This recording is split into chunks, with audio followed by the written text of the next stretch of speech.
This device can use artificial intelligence technology to extract facial visual features, EEG features, and skin electric features, and perform coordination and integration to enable an analysis of how effectively the ideological and political education is when party members receive it, based on their concentration, acceptance, and understanding. The Chinese Communist Party's desire to control its own people and the world has no boundaries, and AI technology has become its handy tool. This case happened on July 1st of this year, the anniversary of the founding of the Chinese Communist Party, CCP. An artificial intelligence research institute under the Chinese Academy of Sciences in Anhui Province claimed that they had successfully combined AI with party building to determine the extent to which Communist Party members were genuinely receptive to ideological education. This content was later removed amidst a wave of negative comments from Chinese netizens. Beijing has been quite proud of the decade-long development of AI technology in China. The government claims that AI provides China with the opportunity, a shortcut to surpassing the competition. In 2017, China's State Council released the Next Generation Artificial Intelligence Development Plan, which aims to build China into a major AI innovation center in the world by 2030. That is, China plans to surpass the US and become a global leader in AI by the end of 2030. But now the CCP's AI ambitions have met with a heavy blow from Washington. In September, the US imposed a new round of chip bans, further tightening exports of high-end AI chip technology and products to China. It's a precise strike against the weaknesses that Beijing faces in this area of development. Beijing, of course, is quite upset. What the US has done is typical hegemonic behavior in science and technology. The US has repeatedly generalized the concept of national security, abused its state power, and attempted to use its scientific and technological advantages to contain and suppress the development of emerging markets and developing countries. This move violates market laws, damages international economic and trade rules, and disturbs the stability of the global semiconductor industry and supply chains. China is firmly opposed to this. On August 31st this year, US chip giants Nvidia and AMD received a government ban and were required to cut off the supply of high-performance GPU chips to customers in China. Nvidia said the two chips it was told to stop exporting to China were the A100 and H100, and the DGX Systems advanced artificial intelligence accelerators that develop cutting-edge supercomputers. AMD said that the chips they were asked to stop exporting to China were MI250 integrated circuits, which are also artificial intelligence accelerators and some high-end GPUs. In the machine training of artificial intelligence, GPUs are required to train deep neural networks. According to Reuters, the Biden administration plans next month to broaden curbs on U.S. shipments to China of semiconductors used for artificial intelligence and chip-making tools. The Commerce Department intends to publish new regulations based on restrictions communicated in letters earlier this year to 3 U.S. companies: KLA Corp., Lam Research Corp., and Applied Materials, Inc., the people said, speaking on the condition of anonymity. The sources also said U.S. officials have reached out to allies to ask them to develop similar policies to ensure that foreign companies cannot sell to China technology that U.S. companies are prohibited from exporting. Folks, look, I also signed the groundbreaking Chips and Science Act that's going to ensure that technology and jobs of the future are made here in America. It invests billions of dollars in research and development, workforce training, manufacturing incentives to bring the semiconductor manufacturing back to America, where it began. We invented the damn chip, the United States. I'm serious. Think about it. Think about it. Just think about it. And think about anything that matters to you in terms of your daily life that doesn't require a computer chip. I'm not joking.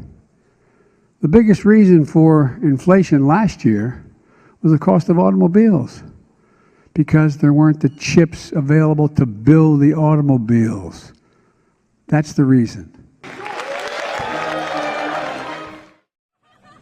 This means that the AI industry has become a new frontier in the US-China competition. So how come AI has become a major focus in the strategic competition between the US and China?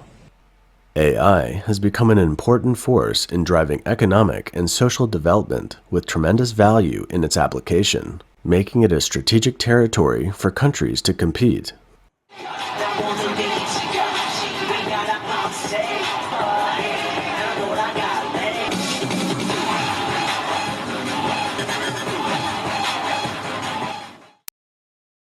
Harvard University published a report in December 2021 titled The Great Rivalry: China versus the US in the 21st Century. This report points out that China is now significantly ahead of the US in practical AI applications, including face recognition, voice recognition, and fintech. In June 2020, a BBC reporter visited the Guoyang Public Security Bureau in China and found every citizen's photo was in the police database. A face scan could match the person's ID card and show the route the person traveled in the past week. It can also match people by vehicles, relatives, frequent contacts, and other information. China has even developed gait tracking, which can identify body shape and movement, making up for the shortcomings of masking or face recognition. The reporter conducted a live test if he were a wanted criminal, how long it would take for the system to find him. The answer was 7 minutes. In early September 2022, cutting-edge digital technologies and products featuring AI and VR were highlighted at the 2022 China International Fair for Trade in Services.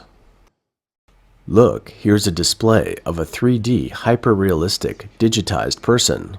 As a virtual staff of a company, the AI figure can shoot posters, host conferences, and present virtual images. We're trying to produce hyper-realistic digitalized persons in a very short time and in a simple way, and eventually turn them into applications that can serve people.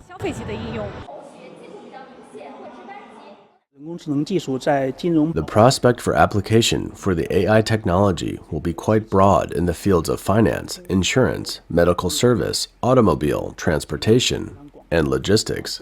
It will play a relatively important role in enhancing digitalization and intelligentization, as well as the optimization for the entire working process and efficiency for those sectors. So why is China leading the way in this field ahead of many other countries? AI encompasses many fields, including machine learning, which processes large amounts of data to derive a pattern and predict outcomes. Another area is the classification, sorting, and localization of visual information, which can track the movement of people and vehicles for image recognition. Artificial intelligence is built on 3 different capabilities, namely data, algorithms, and computing power. Currently, about 1 billion surveillance cameras are installed worldwide, and more than half of them are installed in China. A study published by the information research firm Comparitech on July 11th this year analyzed that China has deployed 540 million to 626 million surveillance cameras, with an average of 372.8 to 432.2 surveillance cameras for every 1,000 people, which is several hundred times more in comparison with more than 100 other populous cities in the world. 让我们来展示一下什么叫智慧城市，什么叫安全城市。一条500米的小路上，密密麻麻的排列了30个摄像头，并且每一个都是双响。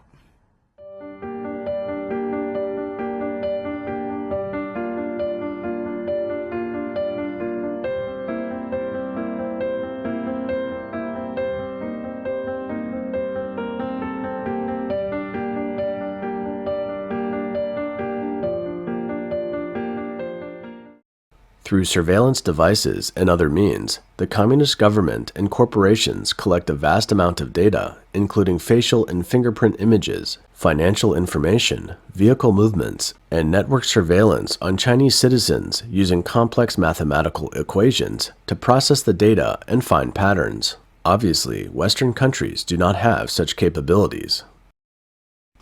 Of course, for the public, the CCP will spin this approach to serve more dignified purposes. A large amount of data will be generated from scenarios such as homework, classroom, and playground. After analyzing and processing the daily data, the system can be applied into targeted teaching, personalized learning, and the data management system of schools. However, when it comes to computing power, the US is the undisputed winner. Nvidia and AMD are world leaders in technology, with TSMC's 7nm technology for the A100 chip and 4nm for the upcoming H100. The smaller the processor, the higher the performance and power efficiency of the chip. In contrast, Beijing is limited to 14nm by US sanctions, putting it at least 2 generations behind in terms of wafer technology. While Beijing claims to be developing its own wafer manufacturing capabilities, this goal is going to be even more difficult to achieve as Washington further tightens its restrictions. According to media reports in China, Volsengine, a cloud service for ByteDance, has now shortened the training period for image recognition by AI models from 5 days to 3 days. Sinian computing platform of Alibaba Cloud recognizes 1.078 million images per second in offline mode, breaking the record held by Google. Alibaba, Tencent, Baidu, Lenovo Group, and other such well-known Chinese companies are all customers of Nvidia's A100 chip. Without Nvidia's powerful graphics processors, GPUs, Chinese companies could not have made these breakthroughs. When it comes to training AI models for autonomous driving, semantic analysis, image recognition, weather variables, and big data analysis, China has no direct replacement for the Nvidia GPUs. Currently, the 6 major CPU designers in China all use foreign instruction sets, and they are basically not produced in the mainland. Only the Sunway family is produced by SMIC. China is a significant market for Nvidia, the largest US chip design company by market capitalization. More than a quarter of its fiscal year revenue in 2022, $26.9 billion, will come from China and Hong Kong. Chinese media, the South China Morning Post, reported in September that it was unlikely that a Chinese company would be able to replace Nvidia. A senior analyst at Strategy Analytics said Chinese GPU startups are not a match for Nvidia and AMD. Even a seasoned GPU player like AMD is struggling to compete with Nvidia in data centers. This senior analyst also said one of Nvidia's key advantages is its unified device architecture, a parallel programming model, which the company began to develop in 2006. It has widely been adopted by developers as an easy way to speed up compute-intensive applications.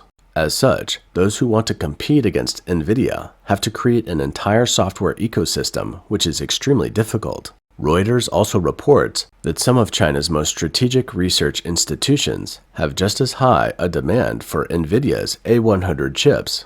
For example, Tsinghua University spent more than $400,000 on 2 Nvidia AI supercomputers, each powered by 4 A100 chips back in October 2021.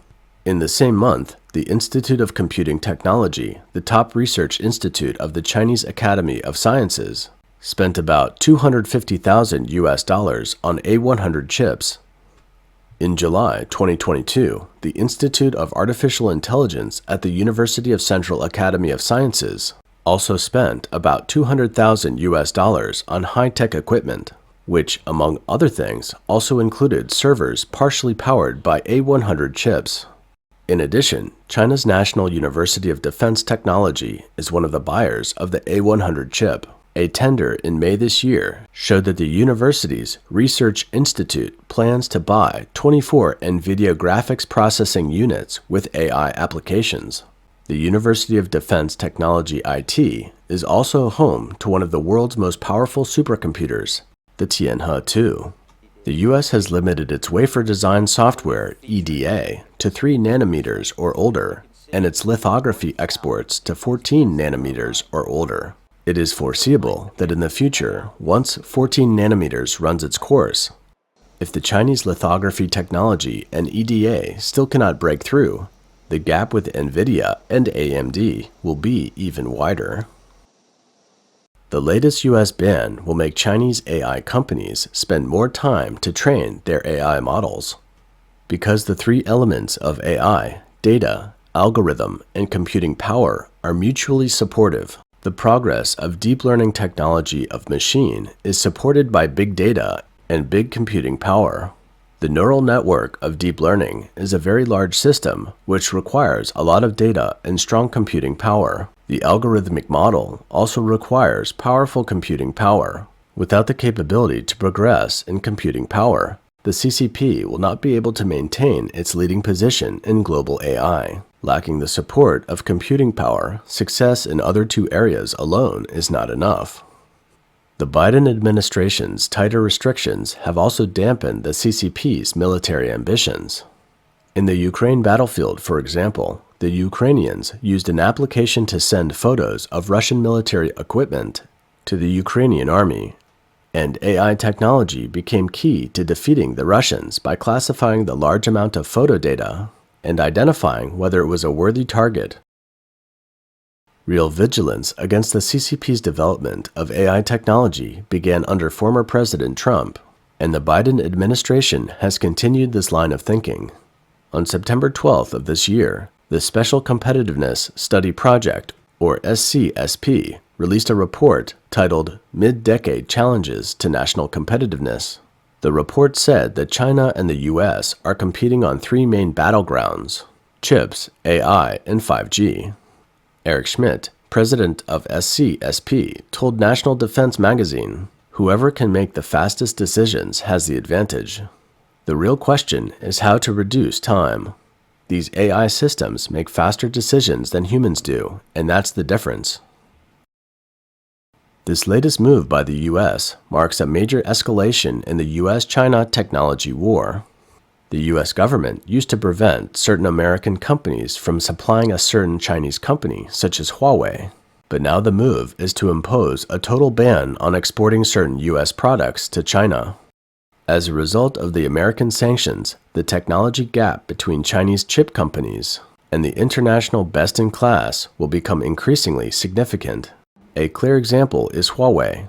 Its lucrative smartphone business has been stifled by Americans cutting off access to advanced chips.